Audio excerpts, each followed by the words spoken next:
2 avions ont été vendus à l'extérieur. Et maintenant, pour lui, comme on était dans le cadre d'une privatisation, on pensait qu'on voulait encore vendre l'avion à l'étranger. Il dit non, cette fois-ci, on ne vend pas à l'étranger, on vend l'avion à El Hadj Mamadou Sylla. Il est là, c'est un Guinéen, c'est à lui qu'il faut vendre. Est-ce que c'est Mamadou Sylla qui a manifesté de l'intérêt pour cet avion ou c'est pas impossible parce qu'il était là lorsque la discussion a eu lieu. Et le président était resté là-dessus. Parce que mais il n'y avait pas eu d'appel d'offres.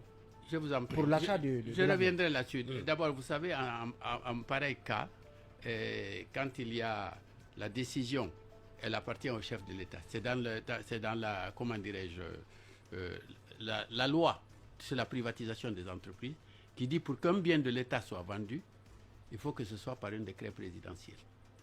Si le président, par la suite, parce qu'il voulait que l'avion reste en Guinée, par sympathie, par amour, il voulait que compagnie Air Guinée continue de voler.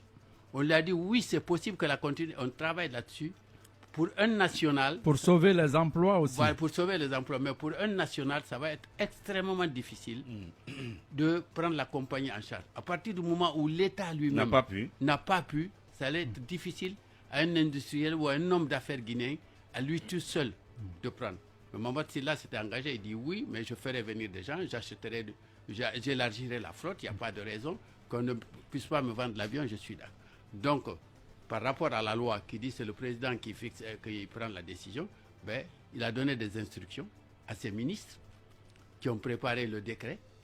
Le décret de privatisation a été signé. Ces instructions-là, elles sont écrites, c'est au cours du Conseil des ministres. Comment ça s'est passé? Vous n'allez pas imposer au président sa façon de faire. Il a donné des instructions, il a demandé... qui ont été matérialisées par le décret. Par un décret. À partir du moment où il a signé un décret, ça veut dire que, quelles que soient les procédures internes qui se sont passées... Il a signé un décret privatisant totalement Air Guinée ou cédant l'avion à Mamadou Sylla? Non. Le décret, dans un premier temps, c'était d'abord la dissolution d'Air Guinée. Donc là aussi, c'est une confusion souvent qui est faite dans la rue. Comme quoi, si El Hadj Mamadou Sylla a acheté Air Guinée, non, il n'a pas acheté Air Guinée. Air Guinée était dissoute. C'est la dépouille. Donc elle n'existe plus. À partir du moment où elle n'existe plus, elle a laissé des actifs. Les actifs, c'est quoi? C'est cet avion qui était en réparation en Israël. C'est un Dash 7. Moi, je suis venu au transport en 96 avec El Hadj Sellou. Je n'ai jamais vu cet avion voler. C'est un avion qu'on a trouvé en panne qui était au garage, soit depuis les années 94 ou 95, qui était au garage, mais en 80, il ne volait plus. Donc vous vous rendez compte, en 2002, un avion qui est arrêté, ça fait déjà plus de 56 ans. Donc le Dash 7, le fameux Dash 7, bien. Donc qui était dans le garage, et les pièces de rechange. Alors là aussi, on parle d'un lot important. Non, les pièces de rechange, c'est quoi? C'est les consommables, des flexibles, des filtres, des démarreurs. Un avion, vous ne pouvez pas stocker les pièces importantes d'un avion. C'est lorsque l'avion va à révision, chez le technicien là-bas, on se rend compte que les pièces maîtrisées, il y a des problèmes, on remplace la pièce. Mais qu'il y a un flexible qui a sauté, vous n'allez pas prendre l'avion pour l'amener encore chez eux. C'est des accessoires. Voilà, c'est des accessoires. Donc, les gens. Donc c'est ce lot de pièces qui était là, plus évidemment les installations, les immeubles, les bureaux et autres qui ont fait partie donc des actifs là. Donc, il y a la dissolution de la société. Donc, ce n'est pas la compagnie Air Guinée que El Hadj Mamadou Sylla a racheté. Donc, il a racheté l'avion et le lot de pièces. Bien. Qui était là. Et donc, il y a eu la convention de cession des actifs de l'ancienne compagnie Air Guinée, plus évidemment la location, si vous voulez, des immeubles et autres. Il a été racheté à combien? L'avion? Oui. À un taux forfaitaire de 5 millions de dollars. 5 millions de dollars. Alors, M. Condé, permettez-moi, M. Condé, si vous avez des documents, on a encore, je crois, 25 minutes à brandir, vous pouvez le faire, mais en même temps, il y a quand même dans la convocation des termes qui sont utilisés, n'est-ce pas? On parle de détournement de deniers publics, on parle de corruption d'agents publics et enrichissement illicite. Donc, dans la matérialisation des directives du général Lansana Conté à l'époque, les ministres sectoriels, ici on prend le cas de Sellou, comment pensez-vous qu'il ne s'est jamais trouvé dans une position soit de détournement des deniers publics, dans le cadre de donc, la dissolution de la vente des actifs, de corruption d'agents publics et d'enrichissement illicite? Non, écoutez, ce dossier, si vous le lisez vous-même, vous comprendrez que ces accusations ne sont pas liées au dossier. C'est peut-être autre chose. Moi, je ne vais pas me prononcer là-dessus, mais c'est peut-être autre chose. Bien. Mais par rapport au dossier d'Air Guinée, il est clair. Vous avez demandé tout à l'heure le forfait. Pourquoi le forfait? Vous avez un lot de pièces qui est là en stock depuis combien de temps? Donc, vous faites une évaluation. Les experts regardent, viennent, ils font une évaluation. Mais l'avion, son prix est fixé en fonction de l'assurance. C'est-à-dire le prix de l'avion est marqué dans l'assurance et c'est ce prix qu'on prend comme étant le prix de l'avion. L'avion était assuré à 4 millions de dollars. Donc, donc c'est ce prix qui est... Maintenant, les accessoires là et le Dash 7 qui ne marchait plus, tout ça là, ça a été fixé à peu près à 1 million de dollars. Maintenant, la mission d'audit qui est venue, qui dit non, le Dash 7, c'est pas ça, il faut qu'il soit fixé à 2 millions de dollars, les pièces... Ça se discute. Mais ça, ceux qui l'ont fait aussi, c'est des gens qui savaient de quoi ils retournaient. Parce que c'était avec les techniciens, les spécialistes, ceux qui les ont achetés à l'époque. Donc, ils ont fixé ce prix et on le dit forfaitaire. Maintenant, ils sont revenus, évidemment, dans leur évaluation, ils ont fixé toujours le même prix de 4 millions, etc. Mais Mohamed Silla, même, ça en est plein. Il dit, mais vous m'avez vendu un avion à 4 millions de dollars, un Boeing 737, 200. J'ai acheté un Boeing 737-200 qui est plus jeune que votre Boeing, moins âgé que votre Boeing. Et lui, je l'ai acheté à 2 millions de dollars. C'est vrai qu'à part cet avion de l'ancienne Air Guinée, Mohamed Silla, personnellement, par la suite, avait acheté un autre avion. Un autre avion qui était moins âgé que l'avion d'Air Guinée et le même type et à 2 millions de dollars. Il dit, vous m'avez arnaqué. On me paye 4 millions de dollars. Donc, c'est une récrimination qu'il a faite. C'est lui qui avait craché à Freetown. Oui, qui avait craché à Freetown lors de l'atterrissage. Malheureusement pour lui, à l'atterrissage, l'avion a raté sa piste et il était irrécupérable. Il a perdu l'avion. Et cette compagnie s'appelait Air Guinée Express. Air Guinée Express. Bon, il a récupéré évidemment les frais, l'assurance l'a remboursé. Je pense que autour de 1,9 million. Pratiquement les 2 millions ont été remboursés, à peu près. Pas tout à fait exact, puisqu'il y a toujours des petites charges qu'il faut relever. Mais voilà ce qui s'est passé au niveau du prix. Donc, pour revenir à votre question, les rôles dans la privatisation sont fixés par la loi sur la privatisation des entreprises. On dit que ce sont les ministres qui ont initié. Non, les ministres n'ont pas initié. C'est la politique gouvernementale qui a décidé de vendre. Maintenant, mais qui prend la décision de la vente? C'est le président de la République, par un décret. C'est ce qu'il a fait. Il a dissous la compagnie.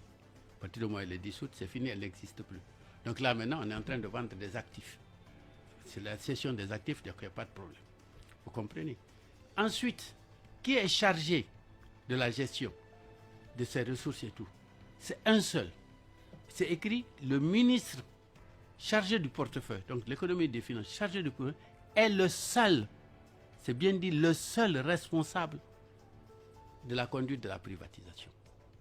Donc, des ressources qui en résulteront. Donc le ministre technique qui est là, son rôle finit le jour où il a signé le papier. Dès qu'il a signé, les ressources... Quel papier? La cession des actifs. La convention de cession des actifs, le jour où cette convention a été signée, le rôle du ministère des Transports est terminé dans la vente, et si vous voulez, dans l'opération Air Guinée. Donc l'argent qui est rentré, est-ce que ça a été payé, pas payé? Ce n'est pas le travail, le rôle du ministre des Transports. C'est le rôle du ministre de l'Économie et des Finances, avec l'unité de privatisation et le département chargé du portefeuille du ministère de l'Économie et des Finances. Parce qu'il y avait aussi les anciens travailleurs qu'il fallait dédommager, qu'il fallait indemniser. Il y avait des factures, parce qu'Air Guinée avait... Et qui était chargé de cette indemnisation? Non, c'est le ministère des Finances, comme je vous dis. L'unité de privatisation qui est chargée de diriger, d'exécuter les opérations, mais sous la tutelle du ministère des Finances. Et l'unité de privatisation est sous la tutelle du ministre des Finances. Maintenant, quand on dit que c'est lui qui lui a dit de faire ce document de ceci et cela, ben, tout ça... C'est bien beau, mais même si c'est lui a donné l'essentiel, c'est que la loi telle que c'est dit, la loi a été respectée et c'est ça qui prime.